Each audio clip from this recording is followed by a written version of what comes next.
My name is Haruki Yamashita. I am a Japanese cuisine chef. It's a today great honor. Thank you very much. 皆様、山下でございます。今日はこのステージに立つことを本当に光栄に思っております。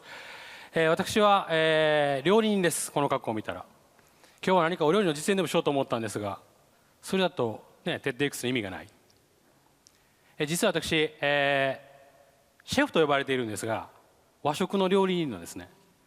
本当だったら和食の料理で板長とか言われるんですが、そして、海外に出てお料理をする機会をたくさんいただいて、外国に出て自分は一体何なんだろう、どういうふうに物事を考えて料理を作っていくんだろう、日本人って一体何なの、そういう壁にも数々ぶち当たったんですね。そして食材、アブダビ気温40度、日本の食材持っていけません。現地のマーケットで材料を揃えたりします。そういう中から料理をゼロから作り上げていく、そのプロセス、一体どうなっているんだろう、自分自身で自問自答しました。そのお話が今日できればと思っております。私の人生を変えたのは2010年シンガポールワールドグルメサミット、世界の、トップシェフたちがシンガポールに集結しました。その国の、最も優れた技術を持つシェフたちがシンガポールに召喚されます。実はこうやって立っておりながらこうやってお話してるんですが、実は私すごく緊張しますし、実はシャイなんです。嘘だと思ってるでしょじゃあどなたがここ出てきます？出てきます？ちょっとどうですか？まさにこれが日本人なんです。日本の方でそうですけど、アメリカの遊園地とかに行ってどうぞ出てきてくださいなんて言うと下向くの日本人ですね。海外に行くと、遊園地とかどうぞ出てきてくださいなんてはいはいはいはいはいなんてもう取り合いになってしまうんですね。それがアメリカとか海外のコミュニケーション力が全く違うんですね。私もこういう世界大会に行った時に、まあ礼儀正しい頭ペコペコ下げて動画を見ると、もうこれはもう根本的にそういう感覚になってるんでしょうね。そしてこういう中で自分たちのコミュニケーション力の低さ、逆にいい言葉で言うと奥ゆかしいのかななんても思ってるんですが、全然そういうふうな空気なく、もう最初はもうかなり苦戦しました。その中でものを組み上げていく、ゼロからものを作り上げていく和食という世界を作っておるので、実は新和食という世界を、今はなんかパイオニアとか言われてるんですけど、本当もうなんとなくそうなってしまったというのが正直なところです。そしてそれが今世界では注目されています。和食が無形文化遺産になりました。あれは和食があったわけではないんですよね。日本の文化習慣、なぜひな祭りにハマグリの牛尾汁を食べるのか、なぜちらし寿司を作るのか、そういう文化が日本の食には生きているんです。それをしっかり学びながら、かつ気温40度のところで現地で料理を作っていく、これものすごく過酷な考え方なんですね。それをちょっと今日はお話ししたいと思います。日本人特有のクリエイティブシンキング、こういうものの考え方をしていきます。皆さんこれ真ん中の色何色ですか？声出して言わなくていいですよ、日本人ですから。はい、向かって左は、向かって右は、真ん中赤ですよね。はい、英語で言うとレッドです。でもこれはなぜ赤なのか、なぜ赤なのって考えたことありますか？これは学校でまたは親御さんが、いろんな方々が赤だから赤と教わってるから僕らは赤だと思ってるわけなんですね。これじゃあ黒は黒だと教わってるから黒なんです。ところが物を発想していくクリエイティブな世界に一歩足を踏み入れると、まさに無法地帯になるわけです。赤を赤と言っていいんだろうか、物事を正面から見るだけでいいんだろうか、それの反対側は、横側は円柱なものを上から見たら丸にしか見えません。その考え方を持ってしていかないと、料理の世界、ビジネスの世界、物事を生み出す世界では通用しないんですね。そういうことを常に考えているんです。これを見て赤は赤、でもこれ言わないとダメだという教育を僕らは受けてきたんです。だけど大人になって果たして社会に出た時に、音楽をやる人、いろんなことをやる人、自分たちの才能を発揮する人、これが黄色でもいいじゃない、ブルーでもいいじゃない、その理由が必要なんですね。下に下手くそな人参の絵があります。ちょっと人参のじゃあお話をしてみましょう。実は私が、禅のお寺でお料理をやる機会がありました。そこは飯房という言い方をします。これは最も神聖な場所であって、まさに食というのはそういう神聖な領域で作られている整然とした空気の中でお料理をしてました。僕は外部から来てるわけですから、僧侶ではないんですが、そしてある時人参を切って、炊き物をしようとした時に、僧侶の方がいらっしゃって「山下君、山下さん、君は何をしてるんですか?」っていうか「いや煮物を作ろうと思って人参切ってます」。ゴミ箱なんかを見られておっしゃいました。山下さん、あなたは人参を作れますか？作れます作れます。人参簡単に作れます。境内の裏に行けば種をまいてお水をやって火が当たれば2週間ほどすれば人参作れますよね。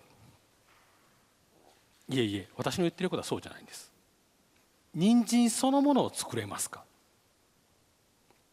衝撃を受けましたね。人参そのものを作る、人参そのもの、その個体を生み出すことができるんですか？じゃあ大根はまさにこれ神のみぞできる領域なんですね。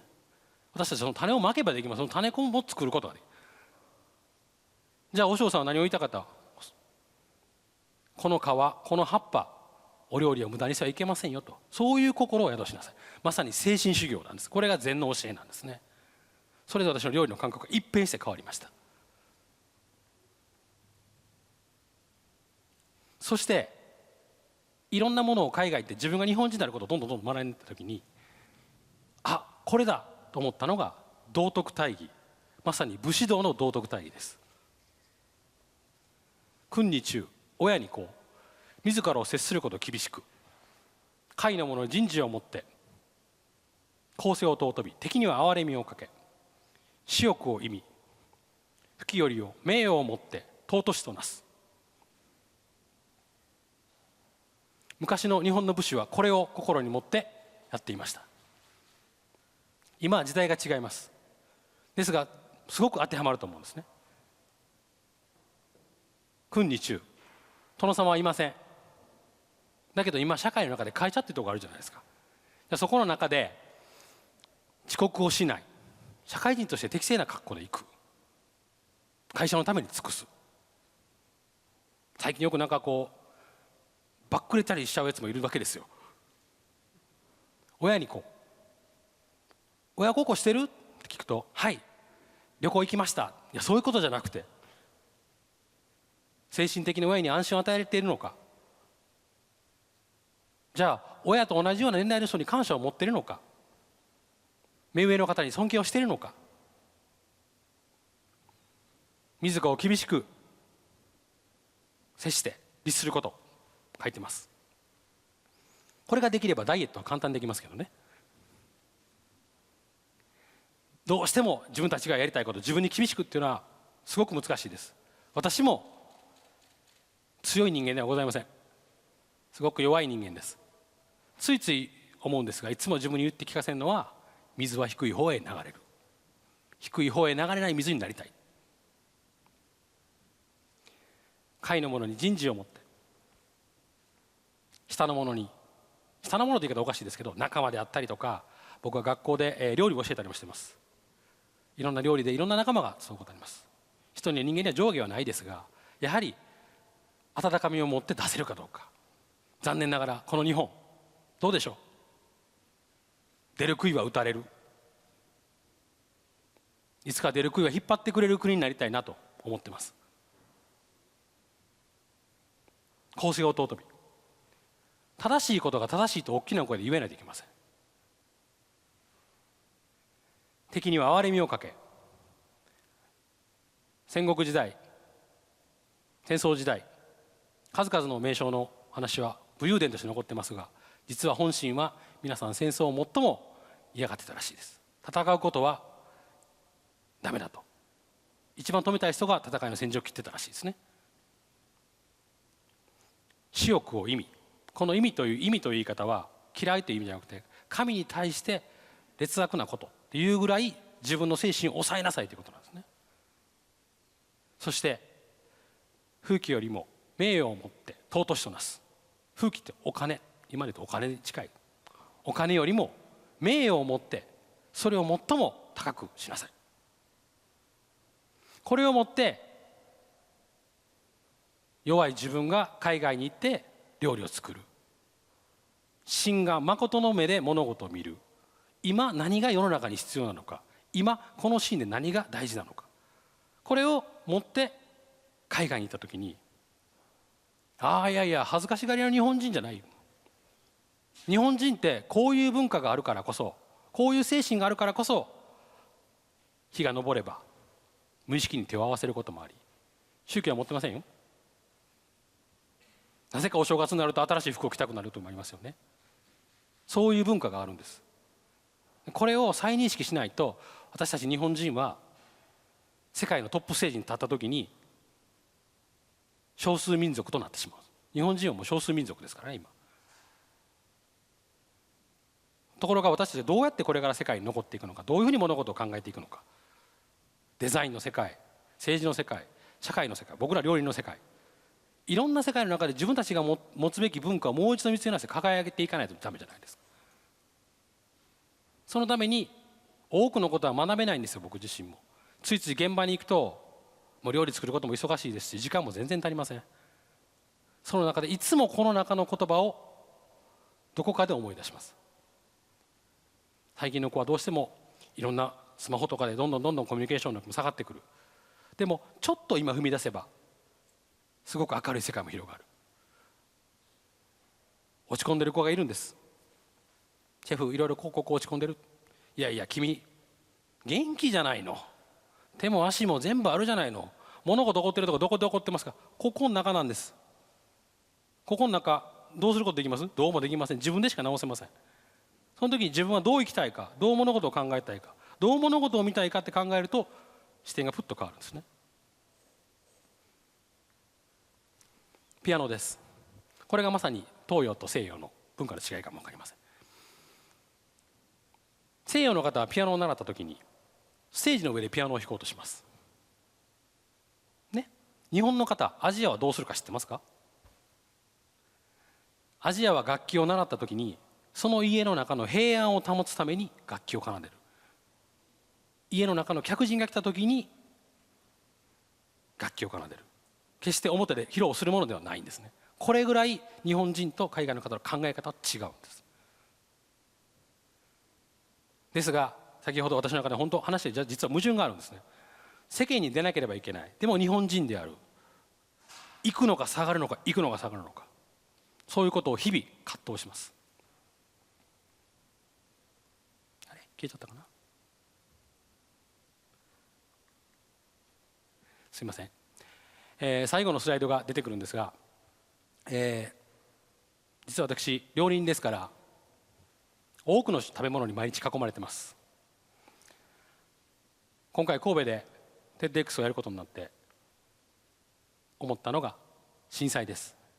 僕は今ベースは東京ですから、実は、この間の東北の震災も東京で受けました。相当な揺れでした。でも実はもう怪我はしたけど何でもないんですが、その時に私たちは何をしなければいけないのか、白い服を着て食べ物に囲まれているからこそ何をしなければいけないのか、それをよく考えました。そしてその東北の支援の前からなんですが、神戸で被災した時にどっかのボランティアの方がうなぎをお箸で市役所に避難した僕に手渡してくれました。冷えたうなぎです。それを食べた時にもう涙が出るぐらい嬉しくて、元気出してくださいねってボランティアの方がくれました。その時に日本人ってこういう時にこういう心があるんだ、こんな震災の時にこんなにピシッと成立した神戸の民族がいるんだ、まさに武士道がどっかにあるわけですよね。だから私は世界に向かう時にこれだけやっていこうと思ったことがボランティアチャリティーの活動なんですね。東北の時も仲間は多く東北に行って応援したいって言ったけど、いやいや待て今行くなと、君らは水も飲むしガソリンも使う、今行くな。何ができるか、僕らは水を皆さんから支援していただいて送りました。まさにそれもシェフなぜ行かないんですか、今行く時でしょ。いやいや本当に物事の大事なことは何か、自分が本当に何が大切なのかを考えると今何をしなければいけないかが分かるんです。先日もフィリピンの台風の支援を東京から行いました。この後3月11日も東京でチャリティーコンサートがあります。私たちは日本人だからこそ、震災を受けたからこそ、僕らのシェフコートには全員神戸の文字が入っています。この精神を忘れずに、日本人という民族に誇りを持って世界にこの考え方、そしてこの精神力、これをもってすれば、たとえ人前に出て手を挙げられなくても多くの方が入れない領域っていうものを私たちは持っているんですね。それを僕は料理を通じて感じたわけです。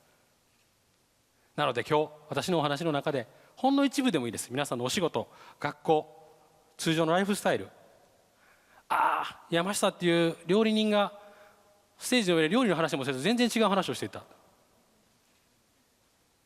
それで結構でございます。何か皆さんが感じていただくことがあると思うんですね。今ボランティアをしていると、あなただからできるんだろう。じゃあそんなことないです。ちょっと気持ちを変えるだけ、ちょっと視点を変えるだけ、物事の見方が大いに変わってきます。僕はそれで料理の世界で自分を表現するという方法を得たわけですね。それに武士道の精神、日本人のスピリットが入ってきて、初めて海外に出た時に日本人であるぞと胸を張って凛とした姿で料理を作ることができます。こんなお話ですが、今日から今ここから出会えた時に皆さんの何かの思考が少しでも変われば、私が本日ここに立たせていただいた意味があったと思います。素晴らしい機会をいただきました。今日はありがとうございました。